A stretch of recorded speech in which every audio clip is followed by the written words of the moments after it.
JT Top News supported by SK Seth Jewelers Logistic Partner BBC Logistic। Jetty top news के इस bulletin में आज देखिए, hallmarking action committee ने की एक दिन की सांकेतिक हड़ताल की घोषणा। आगामी 28 सितंबर को बंद रहेंगे हॉलमार्किंग सेंटर। बड़े ज्वेलर्स को खुद की हॉलमार्किंग सेंटर खोलने पर हॉलमार्किंग कमेटी हुई नाराज। हॉलमार्किंग के लिए थर्ड पार्टी होना जरूरी। अगस्त माह में रिटेल ज्वेलरी की मांग में जबरदस्त इजाफा। घरेलू बाजार में सोने की मांग में 2.5% की गिरावट का हुआ असर। अंतर्राष्ट्रीय बाजार में सोने की चमक बरकरार। $1770 प्रति औंस के आसपास रहा सोना। और मुंबई शेयर बाजार ने फिर रचा इतिहास। ऑल टाइम हाई पर बंद हुआ सेंसेक्स और निफ्टी। आप देख रहे हैं जेटी टॉप न्यूज। पेश है ज्वेलरी इंडस्ट्री की अपडेट खबरें।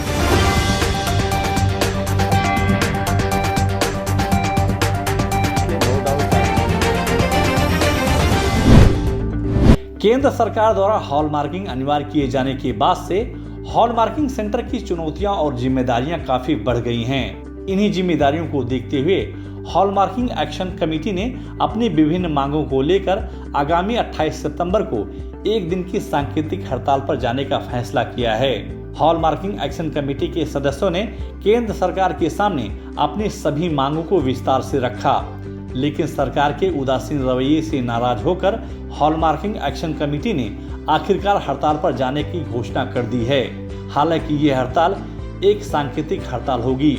हॉलमार्किंग एक्शन कमेटी ने BIS के साथ में और मिनिस्ट्री के साथ में हमारी प्रमुख मांगे रखी है, और लेकिन कोई भी पॉजिटिव जवाब न मिलने पर मजबूरन होके 28/9 मंगलवार को सभी हॉलमार्किंग सेंटर एक दिन के लिए बंद रहेंगे। देश में हॉलमार्किंग की कमी के चलते केंद्र सरकार ने देश के बड़े ज्वेलरों को खुद की हॉलमार्किंग सेंटर खोलने की परमिशन देने की घोषणा की है, जिसका हॉलमार्किंग एक्शन कमेटी ने विरोध करना शुरू कर दिया है। हॉलमार्किंग एक्शन कमेटी ने केंद्र सरकार के सामने अपने हॉलमार्किंग शुल्क को लेकर भी सवाल खड़े किए हैं। हॉलमार्किंग एक्शन कमेटी ने अपनी मांग को रखते हुए कहा है कि सरकार को कम से कम 60 रुपए प्रति पीस हॉलमार्किंग चार्ज रखना पड़ेगा, वरना सेंटर को काफी नुकसान हो रहा है। हमारी प्रमुख मांगे हैं हॉलमार्किंग पहले के माफिक रिटेल सेल के ऊपर हॉलमार्किंग हो, ताकि कंज्यूमर को बेटर प्रोटेक्शन मिले। हमारे नॉन मैन्युफैक्चरिंग जोन के हॉलमार्किंग सेंटर को भी काम मिलता रहे।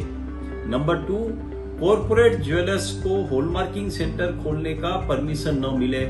सेल्फ सर्टिफिकेशन या इन हाउस हॉलमार्किंग करने की परमिशन न मिले, और थर्ड पार्टी गारंटी का कॉन्सेप्ट चालू रहे, तभी उसकी गरिमा बनी रहेगी।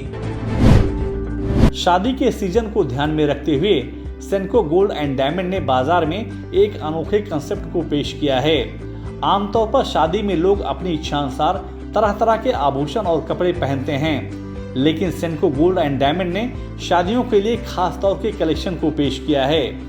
सेंको गोल्ड ने शादी में शामिल हर उम्र के लोगों को उनकी पसंद को ध्यान में रखते हुए परंपरागत आभूषणों का निर्माण किया है, जो आज की जनरेशन को काफी पसंद आएगा। चालू वित्त वर्ष के अगस्त माह में रिटेल ज्वेलरी की मांग में जबरदस्त इजाफा देखा गया है। वर्ल्ड गोल्ड काउंसिल द्वारा दी गई जानकारी के अनुसार घरेलू बाजार में सोने के दाम में करीब 2.4% की गिरावट के कारण ग्राहक अगस्त माह में ही खरीदारी करते देखे गए। गौरतलब है कि अगस्त माह में देश का गोल्ड इंपोर्ट पिछले 5 माह की तुलना में सबसे उच्चतम स्तर पर है। कारोबारी सप्ताह के चौथे दिन यानी गुरुवार को अंतर्राष्ट्रीय बाजार में गोल्ड स्पॉट की कीमत में बढ़त देखी गई।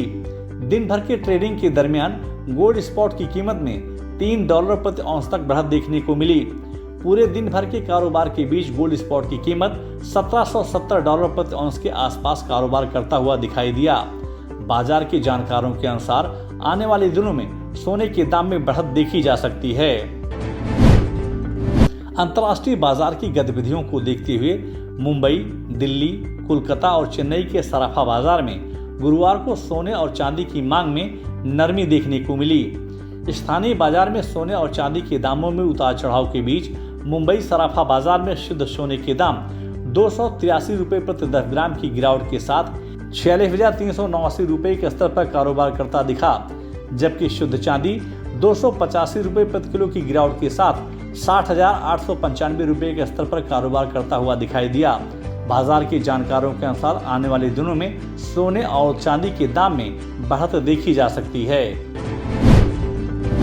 कारोबारी सप्ताह के चौथे दिन यानी गुरुवार को मुंबई शेयर बाजार में जबरदस्त खरीदारी का माहौल दिखा। सुबह मुंबई शेयर बाजार की शुरुआत सकारात्मक हुई।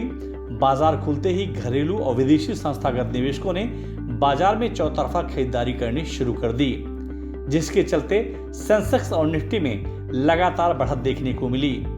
दोपहर बाद निवेशकों ने ऑटो, मेटल, बैंकिंग और ऑयल सेक्टर के शेयरों में जमकर खरीदारी करनी शुरू कर दी, जिसके चलते मुंबई शेयर बाजार 958 अंकों की भारी बढ़त के साथ 59,885 अंकों के ऐतिहासिक स्तर पर बंद हुआ। वहीं निफ्टी दिन भर के कारोबार के बीच 276 अंकों की भारी बढ़त के साथ 17,823 अंकों के ऐतिहासिक स्तर पर बंद हुआ। बाजार के जानकारों के अनुसार इस सप्ताह मुंबई शेयर बाजार अगर 60,000 का सूचकांक पार कर दे तो आश्चर्य नहीं होगा। जेटी टॉप न्यूज के इस एपिसोड में बस इतना ही।